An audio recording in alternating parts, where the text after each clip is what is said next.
बिस्मिल्लाहिर्रहमानिर्रहीम। अस्सलाम वालेकुम बच्चों। रिवीजन फ़ेज़ में ये हमारा चैप्टर नंबर 4 का सेकंड टॉपिक हम कर रहे हैं, कोवेलेंट बॉन्ड। इससे पहले बेटा हमने आयनिक बॉन्ड के बारे में कल के लेक्चर में पढ़ा था और आज के लेक्चर में है कोवेलेंट बॉन्ड। सबसे पहले जिस भी टॉपिक को बेटा हम देखते हैं तो सबसे पहले मैं आप लोगों को मेरे बच्चों में बताता हूँ टेक्सचुअल प्रोफाइल। लेफ़्ट साइड पे इस कोवेलेंट बॉन्ड जो टॉपिक है structure of molecule chapter number 4 का, इसका टेक्सचुअल प्रोफाइल में सबसे पहले क्या है, टर्मिनोलॉजी, यानी ये जो कोवेलेंट वर्ड है इसके मीनिंग क्या है, फिर इसकी डेफिनेशन, फिर कोवेलेंट बॉन्ड की फार्मेशन, और फिर इसके बाद नेक्स्ट जो टेक्सचुअल पॉइंट अब हमें आना चाहिए जो बुक में मौजूद है वो रोल ऑफ इलेक्ट्रोनेगेटिविटी डिफरेंस। फिर इसके बाद नेक्स्ट है types of covalent bond on the basis of number of shared pair of electron. The next textual point is the types of covalent bond on the basis of polarity, and the last textual point for covalent bond is the dot and cross structures. So these points, these the textual points are those points which are given in the book, and we must understand these points for the given topic. So covalent bond is the topic for today. First of all, we will discuss its terminology. The word covalent is composed of two words. Co mean mutual sharing and valent mean valence electron. So the electron present in the last shell of an atom are called the valence electron. Why? The word valence came from the word valency, and valency mean the combining power of an atom with other atoms. Beta, we know that atoms of all other elements except noble gases. For noble gases, their outermost shell, the outermost shells of their atoms are completed, but the rest of the elements, only 6 elements, excepting 6 elements, the noble gases, rest of the elements, all of them, their atoms have incomplete outermost shells, and due to incomplete outermost shell, they possess high energy and they are unstable. To stabilize themselves, they have to complete their outermost shells, and to complete their outermost shell, they go for making bond. Now, they can make two types of bond. Ionic bond, which is formed by the transference of electron, in which one atom loses electron and the other atom gains electron, and the other way is to share electron with each other. In this type of covalent, in this type of chemical bond, the covalent bond, atoms, they share electron with each other. From its terminology, we can define it. We can extract definition even from its terminology, because the word covalent is composed of two words. Co mean mutual sharing and valent mean valence electron. So on this base, we can define that it is a chemical bond which is formed by the mutual sharing of electron between two atoms. एक ऐसा chemical bond जिसमें atom आपस में electron share करके अपने outer most shell को complete करते हैं, और इस शेयरिंग के दौरान they combine with each other, वो एक दूसरे के साथ बॉन्ड बना लेते हैं, उनके आर्बिट्स एक दूसरे के ऊपर ओवरलैप कर जाते हैं। एक एटम एक इलेक्ट्रॉन डोनेट करता है फॉर शेयरिंग, दूसरा एटम एक इलेक्ट्रॉन डोनेट करता है फॉर शेयरिंग। इस तरह इलेक्ट्रॉन का पेयर बन जाता है जिसको हम कहते हैं शेयर्ड पेयर ऑफ इलेक्ट्रॉन। मेरे बच्चों, ये शेयर्ड पेयर ऑफ इलेक्ट्रॉन जब एटम्स आपस में शेयर करते हैं, फॉर एग्जांपल हमारे पास दो एटम्स हैं, एक एटम है और ये इसके साथ दूसरा एटम है, वो आपस में एक एक इलेक्ट्रॉन शेयर कर रहे हैं। एक एटम के इलेक्ट्रॉन को हम डॉट से शो करते हैं और दूसरे एटम के इलेक्ट्रॉन को क्रॉस से। नहीं, एटम के आउटर मोस्ट शेल ओवरलैप होंगे और उनमें दोनों कंबाइनिंग एटम आपस में एक एक इलेक्ट्रॉन डोनेट करेंगे for sharing. In this way a pair of electron is made which is known as the shared pair of electron.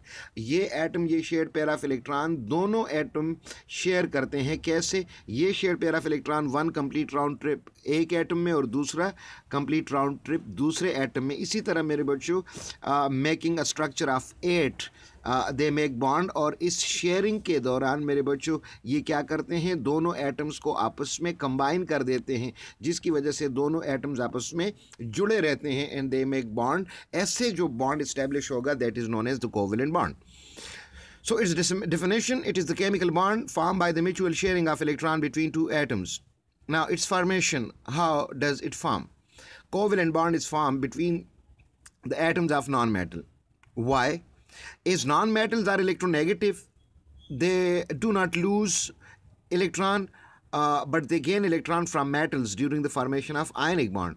But when they react with non-metal, with other non-metal, what they do? They do not lose or gain electron. When non-metals reacts with metal, their atom get successful in gaining electron from metals and they make ionic bond. But when non-metals interact with each other, their atoms interact with each other, then the transference of electron is not possible in them. No atom gets successful to gain electron from the other atoms because both are electronegative and both have stronger attraction for electron. So in this case, electron is not transferred. What they do then? They share electron with each other and they make a shared pair of electron. So as non-metals are electropositive, they do not lose electron but they gain electron from metal atoms. When non-metals react with each other, they do not lose or gain electron. Rather, what they do? They share electron to complete their outermost shells. They share electron to complete their outermost shell. They complete their outermost shell by sharing electron, and what they do then? They gain stability. And the shared pair of electron, इसकी definition अभी मैंने बेटा आपको समझा दी. These are the pair of electron which are shared between the combining atoms. They are shown as dot and cross. Keep in mind कि हम dot and cross structure बेटा use करते हैं. आपको मैंने पिछले चैप्टर में बताया था एक एटम के इलेक्ट्रॉन को we represented with dot and the electron of other atom is represented with a cross. So that structure in which the electron are shown with dots and crosses, these such structures are called the dot and cross structures. To differentiate between the electron of one atom and other atom, we represent the electron of one atom with a dot and the electron of other atom with a cross, and it becomes a shared pair of electron, and it completes one round trip in one atom and the other round trip in other atom. In this way it makes a covalent bond, and this sharing of electron, it combines the two atoms together. In this way a bond is established in them which is known as the covalent bond. Now there are some electrons present in the last shell of an atom which do not take part in chemical bond. Like for example, you know the structure of water molecule. In water molecule, oxygen atom share 2 electron with 2 hydrogen atom, but oxygen atom we know that it has got 6 electron in its last outermost shell. So 4 electrons are left behind. They do not take part in chemical bond because the main purpose of an atom is to complete, the oxygen atom is to complete its octet. It means it must have 8 electrons in its outermost shell. To have 8 electrons in its outermost shell, it has already 6 electrons in its last shell. It will share 2 electrons with 2 hydrogen atom, and then its valence shell will get 8 electrons. So the 4 electrons they are left behind, and these electrons they do not take part in chemical reaction, but electrons do exist in pairs. We call these pairs of electron as the lone pair of electron. हम इन pair of electron को जो bond formation में participate नहीं करते lone pair of electron कहते हैं.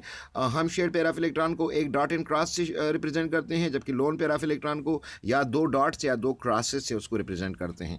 Now the role of electronegativity difference, मैंने आपको पिछले चैप्टर पिछले टॉपिक में ionic bond की formation में बताया था कि ionic bond electronegativity difference in the combining atom, it establishes that whether an atom will make an ionic bond or covalent bond. So here also in the formation of covalent bond, electronegativity difference plays a vital role.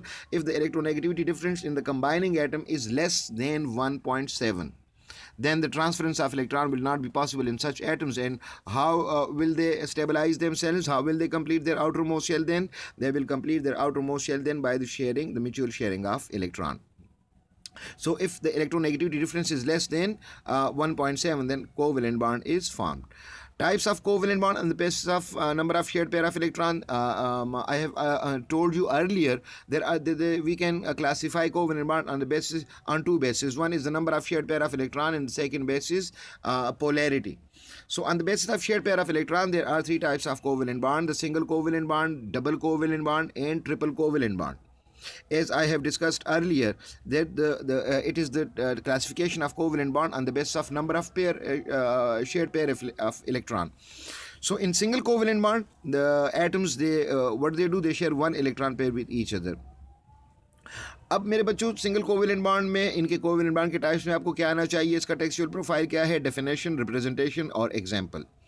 और dot and cross structure. Definition क्या है? It is a covalent bond which is form by the mutual sharing of electron, mutual share of one electron pair between two atoms. इसकी representation क्या है से है? इसको represent करते हैं एक सिंगल शॉर्ट लाइन को, यहाँ जो ब्रैकेट में मैंने शो की है, और फिर इसके एग्जांपल में मैंने हाइड्रोजन का मॉलिक्यूल लिया है।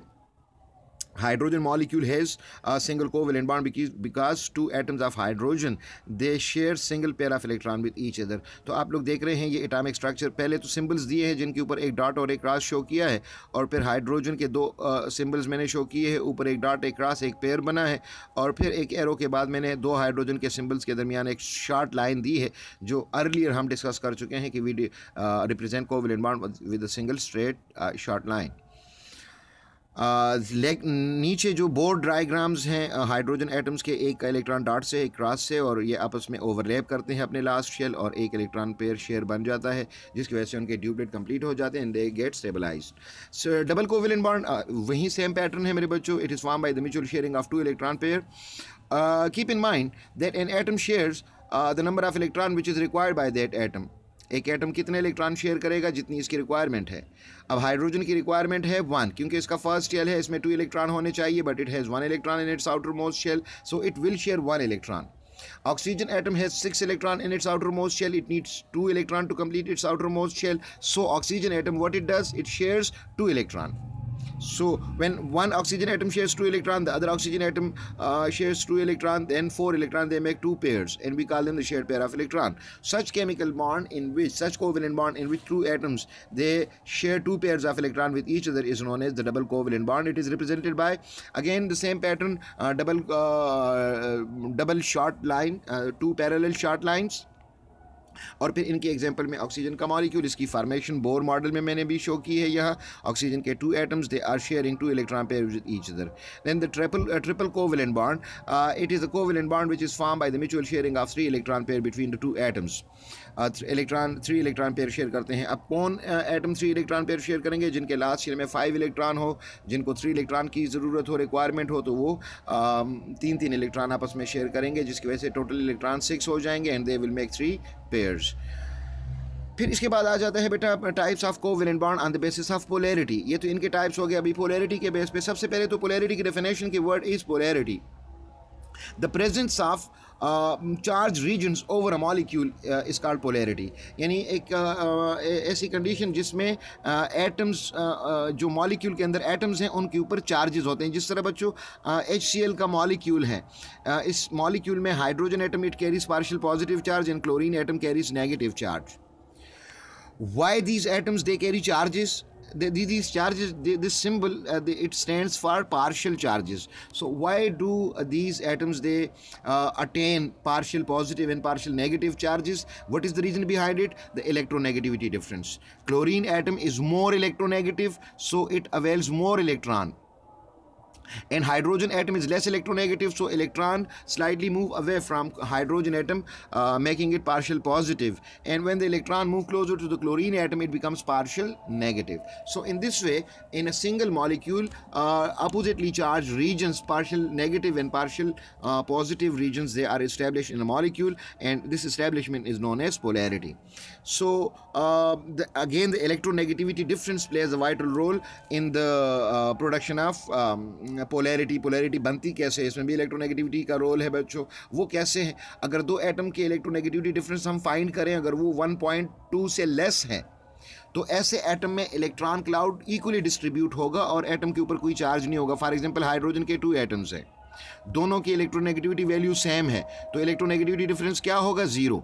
हाइड्रोजन में भी 1 प्रोटॉन है और दूसरे हाइड्रोजन में भी 1 प्रोटॉन है, तो वो सेम फोर्स अट्रैक्ट एक्सर्ट करेंगे इलेक्ट्रॉन के ऊपर।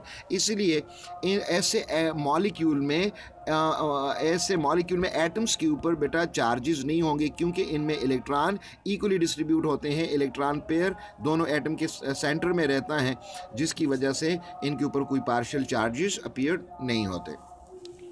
लेकिन अगर दो कंबाइनिंग एटम में if the electronegativity difference is more than 1.2, then one atom will be more electronegative and the other atom will be less electronegative. As I told earlier, I explained earlier, I took the example of hydrogen chloride molecule, HCl molecule.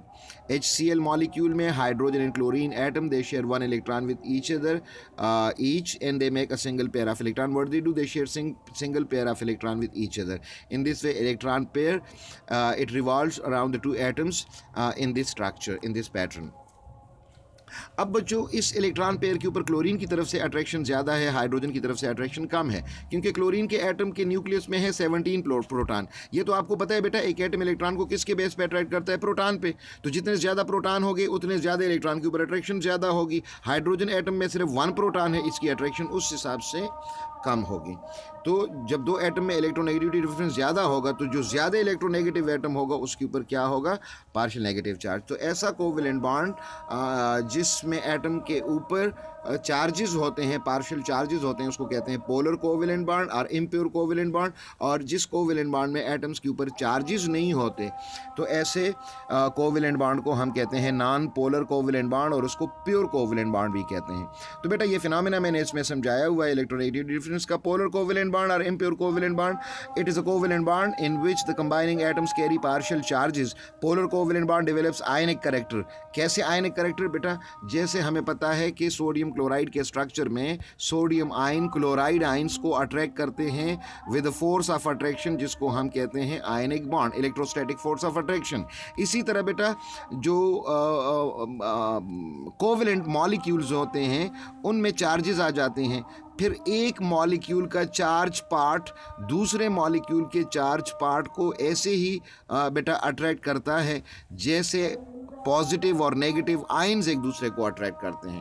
यानी जिस तरह for example हम HCl molecule लें, HCl में hydrogen के ऊपर chlorine के ऊपर नेगेटिव चार्ज, हाइड्रोजन के ऊपर पॉजिटिव चार्ज। दूसरा अगर HCl का मॉलिक्यूल इनके सामने ऐसे आ जाए तो इस दूसरे मॉलिक्यूल के पॉजिटिव हाइड्रोजन को ये नेगेटिव क्लोरीन अट्रैक्ट करेगा, ऐसे जिस तरह आयनिक बॉन्ड में अट्रैक्ट करते हैं। इस तरह इस करेक्टर को कहते हैं आयनिक करेक्टर। तो पोलर कोवेलेंट बॉन्ड चूंकि इसमें आयनिक करेक्टर डेवलप होते हैं उसको इम्प्योर कोवेलेंट बॉन्ड भी कहते हैं, और नॉन पोलर कोवेलेंट बॉन्ड में चूंकि